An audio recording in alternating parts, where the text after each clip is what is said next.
Hello నమస్తే and welcome to box office. Peddi April 30న వస్తుందని నిర్మాతలు ఆ మధ్య గట్టిగా చెప్పినా ప్రస్తుతం రూమర్స్ ను ఖండించి విడుదల తేదీ కన్ఫర్మ్ చేయలేకపోతున్నారు. ఎందుకు అదేంటో గానీ పెద్ది అనుకున్న డేట్ కు రావడం కష్టమే అన్న సిగ్నల్స్ రోజు రోజుకు ఎక్కువగా కనిపిస్తున్నాయి. అవేంటో ఒకసారి చూద్దాం. పెద్ది షూటింగ్ నాన్ స్టాప్ గా 2 యూనిట్స్ తో నడుస్తున్నా పోస్ట్ పోన్ వార్త కొన్ని రోజులుగా చక్కర్లు కొడుతోంది. ఇంకా ఐటమ్ సాంగ్, వారం రోజుల షూట్ మాత్రమే బ్యాలెన్స్ ఉన్నా రిలీజ్ వాయిదా వార్త ఆగటం లేదు. దీనికి తగ్గట్టు చెర్రీ షూటింగ్ లో గాయపడటంతో సినిమా రిలీజ్ పై అనుమానం మరింత పెరిగింది. రామ్ చరణ్ కు తగిలింది చిన్న గాయమే అయినా కొన్ని రోజులు విశ్రాంతి తీసుకోవాలట. రామ్ చరణ్ త్వరగా కోలుకోవాలని పవన్ కళ్యాణ్ ఆకాంక్షించాడు. ఏప్రిల్ 30న పెద్ది రిలీజ్ అవుతుందా లేదా? ఈ డౌట్ కు చిన్న సినిమా గాయపడ్డ సింహం ఆజ్యం పోసింది. మే 1న గాయపడ్డ సింహం రిలీజ్ అవుతోందని ప్రకటించారు. ఈ డేట్ పెద్ది రిలీజ్ పై ఉన్న కన్ఫ్యూజన్ ని మరింత పెంచేసింది. పెద్ది రాదన్న ధైర్యంతో చిన్న సినిమా మేకర్స్ డేర్ చేశారన్న ప్రచారం నడుస్తోంది. ఈ చిన్న సినిమాను దిల్ రాజు వరల్డ్ వైడ్ గా రిలీజ్ చేస్తున్నారు. పెద్ది ఏప్రిల్ 30న వస్తే గాయపడ్డ సింహం వారం రోజులు వెనక్కి వెళుతుందని, రాకపోతే మే 1న వస్తుందని క్లారిటీ ఇచ్చాడు దిల్ రాజు. పెద్ది ఏప్రిల్ 30న రాకపోతే నిర్మాతలు చాలా నష్టపోతారు. 6 నెలల క్రితమే ఓటీటీ రైట్స్ అమ్ముడయ్యాయి. ఏప్రిల్ 30న పెద్ది బొమ్మ థియేటర్స్ లో పడకపోతే ఓటీటీ రైట్స్ లో 30% కోత విధిస్తారట.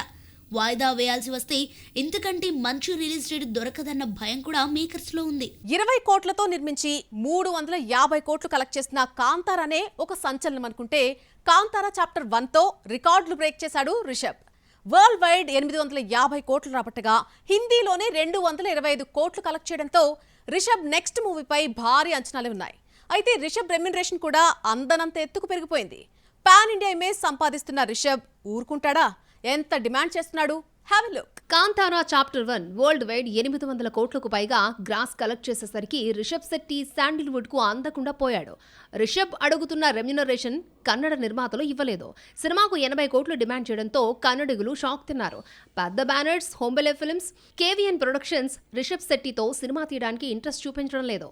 కాంతారా చాప్టర్ 1 850 కోట్లు కలెక్ట్ చేసినా హీరోకే 80 కోట్లు ఇవ్వడానికి వెనకాడుతున్నారట.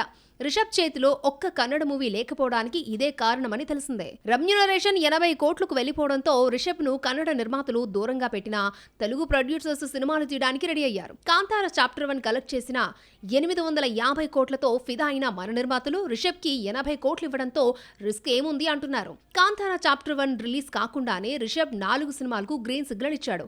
ఇందులో 2 తెలుగు సినిమాలైతే మరో 2 హిందీ సినిమాలు కావడం విశేషం. మరాఠా యోధుడు ఛత్రపతి శివాజీ మహారాజ్ సినిమాలో రిషబ్ నటిస్తున్నాడు. లగాన్, జోధా అక్బర్ వంటి హిస్టారికల్ డైరెక్టర్ అశుతోష్ గోవారికర్ శ్రీకృష్ణదేవరాయలు చరిత్ర ఆధారంగా తీసే సినిమాలో రిషబ్ పేరు వినిపిస్తోంది. ఏడాది క్రితమే తెలుగు సినిమా జై హనుమాన్ కు గ్రీన్ సిగ్నల్ ఇచ్చాడు రిషబ్. బంకిం చంద్ర చటర్జీ నవల ఆనంద్ మఠ్ ఆధారంగా 1970 మూవీని సితారా ఎంటర్టైన్మెంట్ నిర్మిస్తోంది. అన్ని పాన్ ఇండియా మూవీసే. అయితే ముందుగా జై హనుమాన్ కు డేట్స్ ఇచ్చాడు రిషబ్. హనుమాన్ రిలీజ్ అయి 2 ఏళ్లు దాటింది. 2025 సంక్రాంతికే హనుమాన్ సీక్వెల్ జై హనుమాన్ రిలీజ్ చేస్తామన్న ప్రశాంత్ వర్మ ఇంతవరకు షూటింగే మొదలు పెట్టలేదు. మధ్యలో చాలా సినిమాల వైపు చూసి ఏదీ వర్కౌట్ కాకపోవడంతో జై హనుమాన్ పై దృష్టి పెట్టాడు వర్మ. రాశి ఖన్నాకు ఎంతమంది లైఫ్ ఇద్దామని ట్రై చేసినా అందరూ చేతులెత్తేశారు. ఎప్పటికప్పుడు హిట్ వస్తుంది అనుకుంటే డిజాస్టర్ ఎదురవుతోంది. 7 ఏళ్లుగా హిట్ లేకుండా గడిపేసింది. పవన్ కళ్యాణ్, ఉస్తాద్ భగత్ సింగ్ కూడా ఈ అమ్మడిని రక్షించలేకపోయింది. రాశి ఖన్నా స్టార్ కాలేకపోయినా స్టార్స్ కు మించిన క్రేజ్ ఉంది. చూడ్డానికి అందంగా ఉంటుంది, యాక్టింగ్ బాగుంటుంది, అన్నీ ఉన్నా సక్సెస్ అందని ద్రాక్షగా మారింది. అయితే బిగ్ స్క్రీన్ కంటే బుల్లితెరపై ఓటీటీలో మంచి గుర్తింపు, క్రేజ్ ని తెచ్చుకుంది. ఇప్పుడు అదే ఈ అమ్మడికి హిందీ ఆఫర్స్ ని తీసుకొచ్చింది. తెలుగులో ఒక్క ఛాన్స్ లేకపోయినా కెరియర్ ను నెట్టుకొస్తోంది రాశి. ఫ్లాపులు ఎన్ని వెంటాడినా తెలుగులో ఏదో ఒక సినిమాతో బిజీగా ఉండే రాశి థ్యాంక్ యూ డిజాస్టర్ ఎఫెక్ట్ గట్టిగా తగిలి ఫేడ్ అవుట్ అయిపోయింది. ఎట్టకేలకు తెలుసు కథలో సిద్ధుతో జతకట్టే ఛాన్స్ వచ్చింది అనుకుంటే అది కూడా ఫ్లాప్ కావడంతో కెరియర్ అయోమయంలో పడింది. తెలుసు కదా రిలీజ్ కి ముందే ఉస్తాద్ భగత్ సింగ్ లో పవన్ తో జతకట్టే ఛాన్స్ అందుకుంది రాశి. ఇంపార్టెంట్ రోల్ కాకపోయినా సినిమా హిట్ అయితే సక్సెస్ఫుల్ హీరోయిన్ అనిపించుకోవచ్చు అనుకుంటే డిజాస్టర్ తో మరోసారి ఐరన్ లెగ్ అనిపించుకుంది. తెలుగు కెరియర్ అయోమయంలో పడిపోయింది. రాశి ఖన్నా హిట్ చూసి 7 ఏళ్లయ్యింది. 2019లో వచ్చిన ప్రతిరోజు పండుగ తర్వాత 5 సినిమాలు చేస్తే అన్నీ నిరాశనే మిగిల్చాయి. ఇంతకాలం ఏదో ఒక ఆఫర్స్తో నెట్టుకొస్తే ఉస్తాద్ ఫ్లాప్తో ఈ అమ్మడికి ఛాన్స్ ఇచ్చే హీరో ఎవరో చూడాలి మరి. తెలుగులో ఆఫర్స్ లేవన్న పేరే గాని ఒక రకంగా లక్కీ హీరోయిన్. తమిళంలో 1, హిందీలో 3, వెబ్ సిరీస్ ఫర్జీ 2తో బిజీగా ఉంది రాశి. రాజమౌళి రూట్ మారిపోయింది. నిన్నటి వరకు పాన్ ఇండియా కలెక్షన్ల కోసం వెయిట్ చేశాడు. ముఖ్యంగా హిందీ కలెక్షన్లు ఎక్కువ రాబట్టే ప్రయత్నం చేసి బాహుబలితో సక్సెస్ అయ్యారు. వారణాసి దగ్గరికి వచ్చేసరికి పాన్ ఇండియా కలెక్షన్స్ తో పని లేదు. ప్రస్తుతం రాజమౌళి టార్గెట్ అంతా హాలీవుడ్ పైనే. రాజమౌళి టార్గెట్ మారిపోయింది. RRR వరకు ఆయన పాన్ ఇండియా డైరెక్టర్ మాత్రమే. వారణాసితో తనతో పాటు మహేష్ ను కూడా పాన్ వరల్డ్ లోకి తీసుకెళ్లిపోతున్నాడు. ఇంతవరకు పాన్ ఇండియాలోకి అడుగుపెట్టని మహేష్ ఏకంగా పాన్ వరల్డ్ లోకి అడుగుపెట్టడం విశేషం. రాజమౌళి పాన్ ఇండియాను దాటేసి వారణాసితో పాన్ వరల్డ్ లోకి ఎంట్రీ ఇచ్చేశాడు. RRR తీసుకొచ్చిన ఆస్కార్తో పాన్ వరల్డ్ ఇమేజ్ ను సొంతం చేసుకుని వారణాసిని పాన్ వరల్డ్ మూవీగా రిలీజ్ చేస్తున్నాడు. ఇందులో భాగంగా ఆ మధ్య ఏకంగా హాలీవుడ్ మీడియాకు ఇంటర్వ్యూస్ ఇచ్చాడు.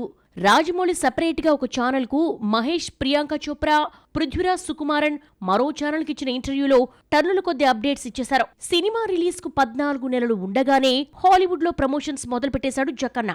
సినిమాలో ఏది లీక్ కాకుండా జాగ్రత్త పడే జక్కన్న హాలీవుడ్ మీడియాకు కాశీ సెట్ స్టిల్స్ విజువల్స్ ఇవ్వగా సోషల్ మీడియాలో పోస్ట్ చేయగా వైరల్ అయ్యాయి. కాశీ నేపథ్యంలో సాగే కథ కావడంతో కాశీ నగరాన్ని పునఃప్రతిష్ఠించాడు జక్కన్న.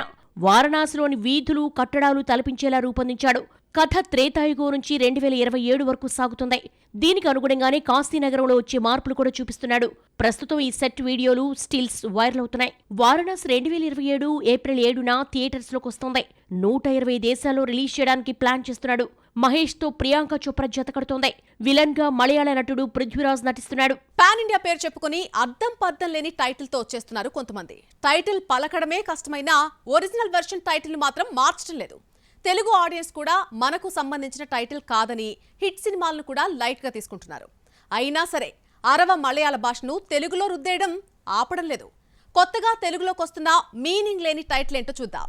టైటిల్ కు అర్థం తెలియకపోయినా పెద్ద నష్టం లేదు. తెలియాల్సిన అవసరం తెలుగు ఆడియన్స్ కు లేదు అన్న యాటిట్యూడా, లేదంటే తెలుగు టైటిల్ పెట్టడానికి బద్ధకమా?